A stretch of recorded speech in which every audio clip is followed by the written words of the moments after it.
it hurts. Yes, no parent out there wants to hear the word autism. It's a scary word, it's the A word, people lie about it, people find excuses to come up with other labels, they make it more acceptable by calling it PDD, they make it more acceptable by saying speech delayed, they make it more acceptable by coming up with all these labels. Kids with ADHD or autism want to be independent. Try Goalie, the visual scheduler that guides them through routines so you don't have to. Goalie, reinventing routines. It's very painful for a parent of a child with this diagnosis to not understand why they have a normally developing little boy and to then see such a change and regression. You wonder what happened, and no one can give you a clear explanation. No one can give you a reason for what has occurred. I mean, you want to try to keep as much as normal as you can, but when you're out in public and you're out in social situations, it's very clear. And sometimes, becoming the advocate for my son, I've had to be outspoken and let them know, yes, there is a problem. Yes, he may misbehave because there is a problem. And it's hard to say that, but sometimes you have to say that. When I first realized that Ramsey did have autism, I felt a lot of guilt. Like a lot of fathers, I didn't spend as much time as I should have with him. And I know, looking back on that I should have. I spent some time, but not as much as I should have. And because I'm a PhD scientist and really well educated, I also felt that I should have recognized sooner that Ramsey was having some problems.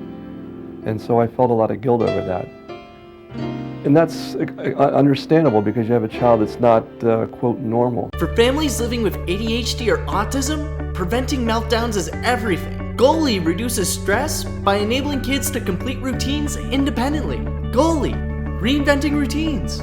Because I kept that quietly. I didn't really announce it, that he had autism, so the invitations kept coming and we kept going to the birthday parties. And when I decided to be honest with my friends and I told them it was autism and that we don't need to be afraid of it because there are many effective treatments, and I tried to educate them on it, I don't think they really wanted to hear me because, he has been excluded from birthday parties since. And that breaks my heart because he's a great kid. Socially, he hasn't been invited to the parties. Socially, he hasn't? Has not. And we've had to usually be the ones to invite. And what do you mean? You have to be the one to invite? To invite others to the parties. We were not just out of the school, we were out of the community loop at that point. We were out of the carpool.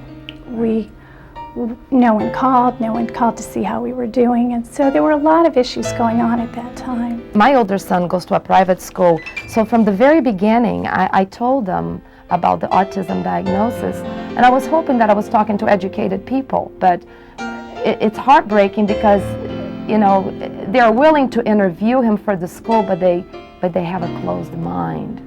They don't really want to accept him there, and I already figured that one out. We need to become familiar with the symptoms of autism. We need to become familiar with the spectrum of autistic behaviors. We need to be able to recognize those children who have less than profound symptomatology. We also need to learn about the A word. We need to learn to become comfortable with the A word, and we need to be able to discuss the A word with parents. It's not something that parents and families need to feel ashamed and embarrassed about. Their child has a disability called autism. But first, they are a child, and they are children who can learn. Sometimes parents get so discouraged by the label that they choose to deny it and not to listen to it and to act on getting help for their child. As a professional, we don't get hung up on labels. We hear the label autism and immediately we think that the child needs help with their social skills.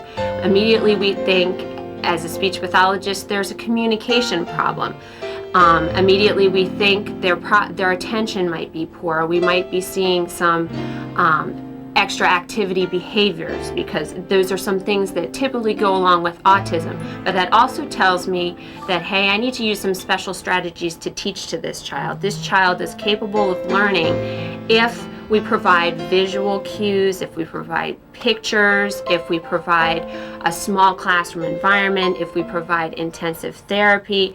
This child is very capable of learning. Just because the child has the label of autism, it's not discouraging to a professional. It just tells me this is what I need to do to help this child. Kids with ADHD or autism want to be independent. Try Goalie, the visual scheduler that guides them through routines so you don't have to. Goalie, reinventing routines. In fact, many children, although not all children who are treated very early, do make tremendous gains. And often by the time these children are in school, that initial diagnosis of autism has been erased. Therapy for the child as well as the parent is important, and part of treating a child is treating the parent, and it's important that they understand the therapies as well as have the emotional support that they need to help deal with the label, to help deal with all that they're hearing from professionals, because they can be some scary words that professionals use, and if parents don't have a clear understanding about what those words mean, then it's very frightening for the parents. You can grieve. When you find out, allow yourself that, because you need to do that. You're grieving over the loss of what you thought was going to be. Then take that grief and learn. Learn as much as you can. Read, talk to other parents, get involved, because in that you will grow, and then you can help your child. But I think those are definite steps you go through. When I became comfortable with the word autism, that's when I truly found freedom. And that freedom felt very freeing. It felt very good, because I no longer needed to find excuses. I no longer had to make up ways of telling the story differently.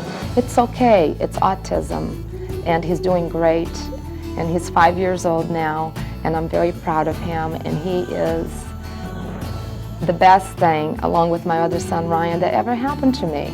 And I sincerely thank the Lord for the gift of my children, for the gift of Ryan, for the gift of Ramsey, because he's truly a gift. And I wouldn't trade him for all the so-called normal kids out there, you know, that speak normally. I wouldn't. He's great. He's a beautiful child, and in my opinion, he was sent to the world to make a difference.